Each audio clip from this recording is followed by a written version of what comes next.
RCF. Cette semaine, nous sommes en Picardie pour l'entretien avec un évêque, Monseigneur Gérard Lestang. Bonjour. Bonjour. Merci de nous accueillir. Avec Damien, l'actualité est toujours aussi sombre, parfois déprimante. Pourtant, c'est Noël, la fête de l'incarnation, un mystère complètement fou qui rappelle tout de même que Dieu est devenu homme. Comment on fait avec tout ça, avec d'un côté la désespérance ambiante de ce monde et puis de l'autre, cette formidable espérance? Il y a simplement la foi simple que Jésus est venu en raison de l'épreuve du monde, voilà, de son péché, du mal subi par le monde, du mal commis aussi. Voilà. Si nous avons la foi au Christ, c'est parce qu'il est venu dans un monde souffrant, et il est venu au cœur de la souffrance du monde. Le lien entre l'épreuve du monde et l'incarnation du Fils de Dieu est immédiate, elle est au cœur de la foi. Il reste encore quelques heures avant la fin de l'Avent, avant à venir. On se sent parfois libre face à l'avenir, mais vous avez écrit récemment, souvent, les choix que nous faisons consolident ce qui nous empêche d'avancer. Vous parlez de fausse liberté parfois. Comment est-ce qu'on fait pour se préparer? Il nous reste quelques heures pour cette fin de l'Avent, se préparer librement à cet avenir tout proche qui est l'arrivée de Dieu. Eh bien, de fait, les fausses libertés, aujourd'hui, on en est... Voilà, la liberté de faire ce qu'on veut, qui nous conduit souvent à devenir addict, comme on dit aujourd'hui, ou en tout cas enfermé. Vous avez employé le mot avant que nous finissons, c'est la liberté de pouvoir vivre une aventure, c'est-à-dire quelque chose qui va nous sortir de nous-mêmes, quelque chose où nous serons libérés de la peur. Et je crois que l'arrivée de Dieu, puisque l'avant signifie cela, l'arrivée de Dieu, c'est ça que nous fêtons, l'arrivée de Dieu est une expérience de libération. Je crois que c'est ça qu'aujourd'hui que nous essayons nous comme chrétiens, de dire rien ne nous... Voilà, l'actualité du monde n'est pas un étau, mais une provocation pour l'action, une provocation pour l'espérance. Pour refermer ce chapitre Noël, ça fait quelques années que vous accueillez ce nouveau-né à Noël. Mais qu'est-ce qu'il représente pour vous, pas seulement en tant qu'évêque, mais en tant que Gérard Lestang? Qu'est-ce qu'il représente pour vous? Eh bien, je me souviens quand j'étais séminariste, le curé qui me formait, qui était un homme d'expérience, disait, il avait sorti une fois en disant le mystère pascal, la croix et la résurrection, c'est vraiment très beau, c'est le cœur de notre foi, mais l'incarnation, tout de même, c'est quelque chose. Voilà. Pour lui, l'incarnation, c'était le plus beau des mystères, en fait. Et je crois que c'est vrai, moi, ça me marque beaucoup. J'ai beaucoup enseigné la vision de l'homme selon la foi chrétienne, l'anthropologie chrétienne, et elle est vraiment marquée par le fait que Dieu vient demeurer en nous, vient prendre chair en notre existence humaine, en notre corps, en notre histoire. Et ça, c'est le mystère de la foi chrétienne, et c'est le mystère de la vie de Jésus de Nazareth, qui n'est pas une notion ni un concept, comme dit ce philosophe Michel Onfray, qui dans son bavardage auquel plus personne ne croit. Voilà. Mais notre foi chrétienne, c'est la foi en un homme qui est venu vivre parmi nous et en qui nous avons reconnu le Fils de Dieu dans l'histoire des hommes. Et si on ne croit pas ça, de fait, on n'est pas chrétien. L'actualité, c'est aussi ce qui se passe en Terre Sainte. C'est cet extrait du livre de l'Exode, chapitre 21, versets 23-25. « Si malheur arrive, tu payeras vie pour vie, œil pour œil, dent pour dent, main pour main, pied pour pied, brûlure pour brûlure. » Répondre à un massacre par un massacre, c'est ça la justice.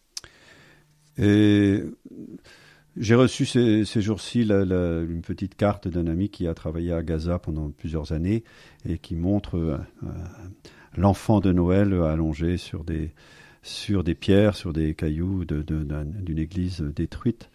Et pour moi, c'est l'image de la guerre en Terre Sainte, c'est de se souvenir que sur ce lieu de fracture, en ce lieu de fracture où on se déchire depuis des siècles, Dieu a parlé et Dieu parle encore aujourd'hui. Voilà, en ce lieu de destruction qui est comme une espèce d'abord comme un fait, il y a là une guerre horrible dont il va bien falloir sortir et qui est aussi le symbole de l'expérience humaine où Dieu vient parler à l'homme au plein milieu de ces destructions. Il faudra bien qu'il en sorte. Voilà, c'est très difficile Voilà, on voit bien que cette guerre en Terre Sainte, elle est pleine de répliques jusque dans notre société française, jusque dans nos groupes interreligieux de diocèses différents, où les gens se déchirent, où les uns choisissent de se taire. Et je crois qu'il n'y a pas de prise de position public qui n'évite de provoquer une polémique. Alors, je crois que la première chose, c'est d'une part de prier, de soutenir les uns et les autres, d'aider au dialogue et à l'écoute des souffrances des uns et des autres selon leur angle d'approche. Et nous, chrétiens, c'est un peu notre rôle, on est un peu entre les deux, on est pris en tension dans cette tension, on peut apporter de la paix, on peut apporter de la réconciliation, on peut apporter une aide au dialogue. Voilà, c'est une position pas très confortable, mais c'est notre position à nous chrétiens. Je crois qu'on doit chercher une espèce de troisième voie en permanence, la troisième voie que voulait Jésus, qui est la voie de l'amour, pour essayer de sortir de l'étau dans lequel les gens sont pris. L'actualité plus proche de nous, c'est à l'Assemblée ce mois-ci le projet de loi Asile et Migration qui a été d'abord balayé rapidement par une motion de censure. Il va revenir par une motion de rejet à l'Assemblée. Il va revenir. Des évêques avaient pris position en s'opposant dans un communiqué à la suppression de l'aide médicale d'État, appelant à prendre soin des plus fragiles. Pardon, mais quelle prise de position, quel courage politique. Alors depuis, l'aide médicale avait été réinscrite dans le texte en commission. On n'est pas sûr que l'épiscopat ait pesé beaucoup. Est-ce que l'Église de France ne manque pas, parfois sur des textes aussi larges, aussi importants, aussi vitaux, de courage politique ? Non, parce que d'abord on sait très bien ce que pense l'Église, depuis le pape jusqu'aux évêques, sur les questions migratoires et sur le respect de la dignité humaine qui est en jeu dans ces questions-là, et sur une vision générale du monde. Alors, dans le débat sur le projet de loi migratoire, il y a de fait un certain nombre il y a des déceptions et puis une colère aussi devant cette manière de prendre les questions par le petit bout de la lorgnette politicienne. Mais il faut aussi reconnaître que dans les échanges des parlementaires, il y a eu aussi beaucoup de questions sérieuses et réfléchies, un certain nombre de propositions qui ont été faites, qui sont réalistes, qui sont le fait d'hommes et de femmes qui voient la complexité du problème, sur les métiers en tension, sur les regroupements familiaux et tout ça. Voilà, la question de la migration, un certain nombre d'élus la prennent au sérieux. Voilà. Et l'Église, elle énonce ses principes, mais dans ce débat en cours, elle rappelle le principe de la dignité humaine, si on veut, des choses plus concrètes, si on veut, sur la migration, mais elle laisse aussi aller le débat démocratique sur le sujet. Et le débat démocratique n'est pas fini, même si on s'invective à tour de bras, voilà, mais le débat démocratique n'est pas fini. Et cette loi sur cette question complexe d'immigration, elle peut encore évoluer. Donc je crois qu'il faut avoir une certaine sagesse, un certain recul, et essayer et aussi aider les élus et la population à sortir du côté bouc émissaire de tous les problèmes qu'on attribue à l'immigration ou de l'affrontement partisan qui ne mène à rien. Sagesse, recul, pardon d'insister, mais est-ce que, alors peut-être pas forcément uniquement sur ce thème-là, mais est-ce que la prudence, le choix de la justesse des mots, la charité, l'attention à ne pas blesser, est-ce que tout ça, ça n'aseptise pas la parole des chrétiens et ça leur colle une étiquette un peu de faible sur le front ? Non, la prudence et la justesse des mots n'empêchent pas l'exigence de justice et de solidarité. Voilà, ça c'est clair.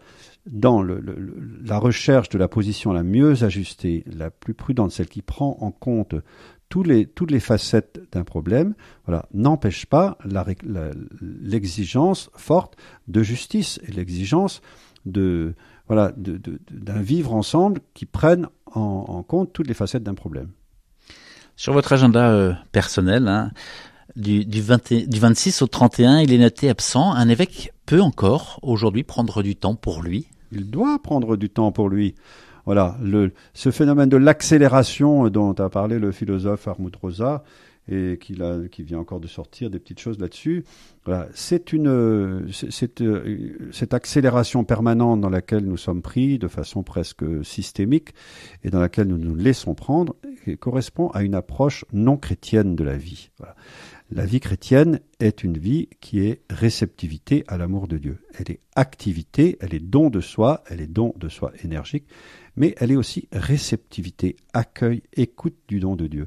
Et pour ça, il faut du recul, il faut du repos. Voilà. Je suis doux et humble de cœur, venez bénéficier de mon repos, dit le Seigneur. Voilà.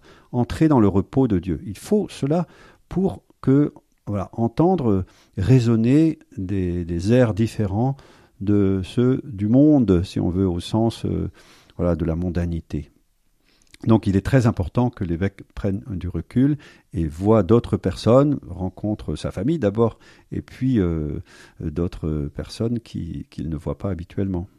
Pour conclure, il nous reste 1 minute, Monseigneur Gérard Lestang. Il y a des périodes comme ça où votre rôle d'évêque aussi fait que peut-être vous allez être mis sous les projecteurs. En tout cas, les fidèles et même plus larges attendent des mots à Noël de la part d'un homme d'église, d'un évêque. Qu'est-ce que vous avez envie de dire à celles et ceux qui, certains, c'est la seule fois de l'année pendant laquelle ils vont aller dans une église? Oui, vous savez, je ne cherche pas trop les projecteurs ni à m'exposer pour dire des mots, mais ce que je souhaite, c'est que justement on puisse être dans comment dire, dans la méditation à la manière de la Vierge Marie sur ce qui se vit dans la discrétion de ce mystère de Noël. Et prendre conscience que ce qui se vit d'important dans le monde se vit de façon cachée et discrète. Voilà, ça c'est une première chose. Après, l'expérience Noël fait rêver à un autre monde. Je vais célébrer Noël à la prison, ou Noël où je pense à cette maison des couples et de la famille qui va s'ouvrir au milieu de tant de violences conjugales, de tant de violences faites aux enfants. Voilà. Noël nous permet de tenir dans cette espérance, alors que voilà, on semble parfois pris sous une chape de plomb en se disant on n'y arrivera jamais. Mais non, le mystère de Noël fait que des choses germent justement au cœur de l'épreuve. Alors sans chercher à être sous les projecteurs, j'ai envie de transmettre un peu de cette lumière cachée, mais qui est irrésistible. Monseigneur Gérard Lestang, merci avec Damien de nous avoir reçus dans votre bureau. Merci à vous.